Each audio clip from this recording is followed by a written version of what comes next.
بسم الله الرحمن الرحيم. السلام عليكم ورحمة الله وبركاته. بسم الله والصلاة والسلام على رسول الله. اللهم صل على محمد وعلى آل محمد كما صليت على إبراهيم وعلى آل إبراهيم، وبارك على محمد وعلى آل محمد كما باركت على إبراهيم وعلى آل إبراهيم في العالمين إنك حميد مجيد. حبايبي، الذكر بتاعنا في الفيديو ده إن شاء الله هيبقى لا إله إلا الله. يبقى الذكر بتاعنا لا إله إلا الله، مش عايزين نغفل عن ذكر الله. اللهم اجعلنا من الذاكرين الله كثيرا والذاكرات، اللهم آمين. حبايبي، زي ما احنا شايفين كده مع بعض، عملنا النهاردة الفراخ المشوية بطريقة سهلة جدا جدا جدا، طعمها في منتهى الجمال. يلا بينا نشوف الوصفة مع بعض. سهلة جدا وطعمها لذيذ وهتعجب كل الأسرة من الكبير للصغير. يلا بينا نشوف الوصفة مع بعض.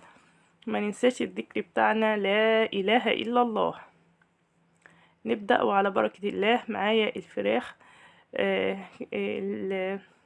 الأولاد عندي بيحبوا الوراك من الفراخ، فأنا مقطعة الوراك الكبير منها قطعتها، والصغير سبتها على بعضها. ومعايا بصل وطماطم وفلفل حامي وفلفل أخضر، ويلا بينا نشوف هنعمل ايه مع بعض. كده بشرت البصل. أنا مكترة البصل علشان بيبقى فيه صوص في الفراخ بتاعتنا بيعجب الأولاد جدا، فكترت بصلتين كده كبار حلوين.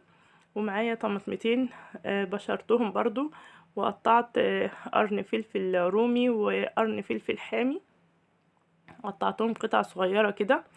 وهنزل بالتوابل بتاعتنا. معايا ملح، فلفل اسمر، بابريكا، قرفة، زعتر، بهارات فراخ، من كل حاجة معلقة، نص معلقة صغيرة. بس الملح اللي حاطة معلقة كبيرة علشان تطعم لنا الفراخ بتاعتنا ويبقى طعمها حلو. وهبدأ بقى أدعك الخلطة دي كويس جدا مع بعضها. هنزل بمعلقة خل كمان وشوية زيت صغيرين،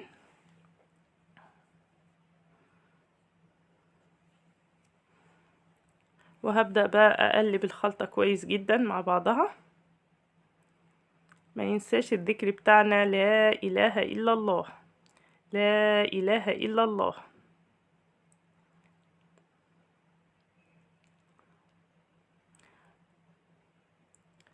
وهبدأ أتبل الفراخ بتاعتنا واحدة واحدة. معايا الصينية اللي هعمل فيها.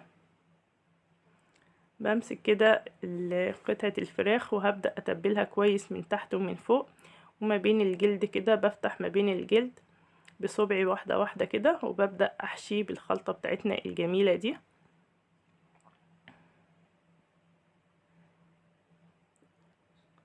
وأرص الفراخ على ظهرها في الصينية كده.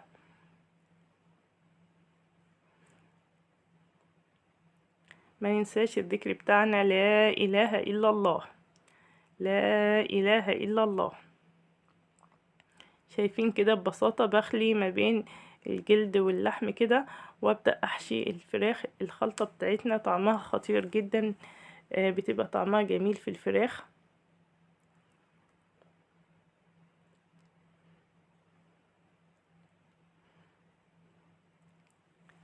لا إله إلا الله.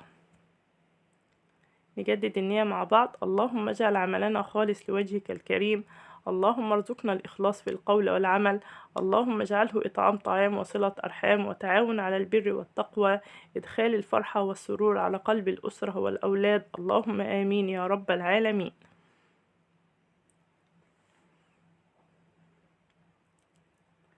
أنا هعمل الفراخ بتاعتنا في صينيتين علشان بحبها تبقى مش فوق بعضها كده علشان تستوي كويس وتتحمر كويس.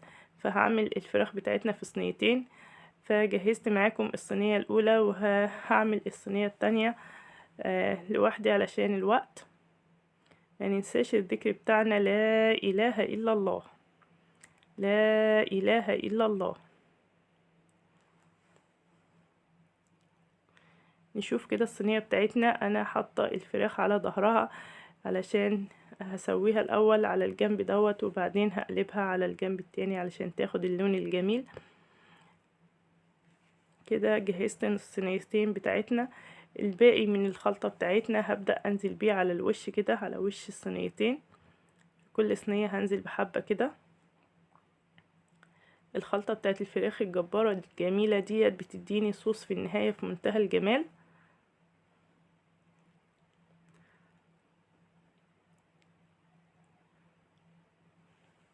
ما ننساش الذكر بتاعنا لا اله الا الله، لا اله الا الله.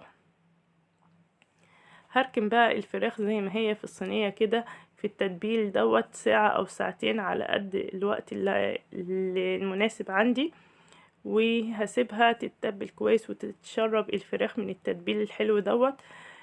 وبعد كده هبدأ اطيب الفراخ بتاعتنا. لو الوقت مناسبني ان انا اعملها من بالليل واسيبها لتاني يوم برضو بيبقى احسن. كل ما بتتركن في التتبيل كل ما بيبقى بتاخد طعم احسن. هبدأ بقى اولع على الفراخ بتاعتنا. انا بحب اسوي الفراخ على النار كده الاول، وبعد كده ادخلها الفرن. فهبدأ هغطيها وهسيبها لحد ما تغلي، وهنرجع نشوفها مع بعض. ما ننساش الذكر بتاعنا لا اله الا الله. كده الفراخ بتاعتنا بدأت تغلي اهيت. هبدأ اهدي عليها النار وهسيبها على نار هادية تستوي براحتها خالص. انا ما زودتش اي مية ولا اي حاجة، هي الفراخ لوحدها بتسرد الصوص بتاعها دوت. شايفين كده ما شاء الله الفراخ بتاعتنا بعد ما استوت. هبدأ بقى اقلب الفراخ على الجنب التاني واحدة واحدة كده ببساطة خالص بتتقلب الفراخ بتاعتنا. حبايبي ما ننساش الذكر بتاعنا لا اله الا الله، لا اله الا الله. عايزين باستمرار على لساننا ذكر الله. اللهم اجعلنا من الذاكرين الله كثيرا والذاكرات. بقلب الفراخ كده علشان لما تدخل الفرن تاخد اللون الجميل من على الوش. ما ننساش الذكر بتاعنا لا اله الا الله. هسيبها برضو على النار كده 5 دقايق وهرجع اشوف الصوص بتاعنا بتاع الفراخ الجميل.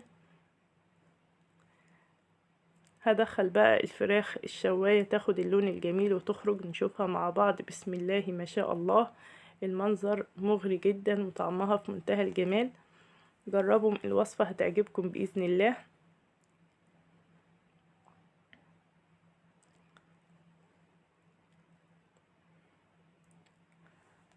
اقدم الطبق معاكم كده، اخرج الفراخ واحدة واحدة. شايفين بسم الله ما شاء الله، شايفين قطعة الفراخ ما شاء الله في منتهى الجمال، متحمرة واخدة اللون الجميل ومستوية 100%، وطعمها في منتهى الجمال. قدمت الفراخ بتاعتنا مع الرز الاصفر والصوص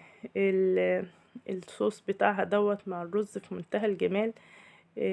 وعملت مكرونة كمان، في عندي اولاد بتحب المكرونة في اولاد بتحب الرز، فقدمت مع الاتنين. كل واحد على حسب ما بيحب التقديم يقدمها ازاي. شايفين بسم الله ما شاء الله المنظر بتاع الفراخ جميل جدا جدا جدا، وطعمها في منتهى الجمال. جربوا من الوصفة بإذن الله هتعجبكم.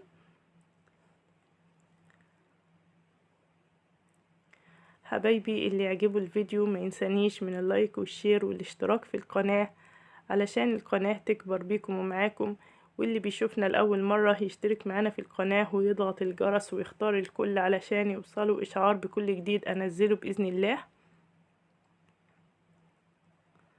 وفي النهاية سبحانك اللهم وبحمدك، أشهد أن لا إله إلا أنت، أستغفرك وأتوب إليك. والسلام عليكم ورحمة الله وبركاته.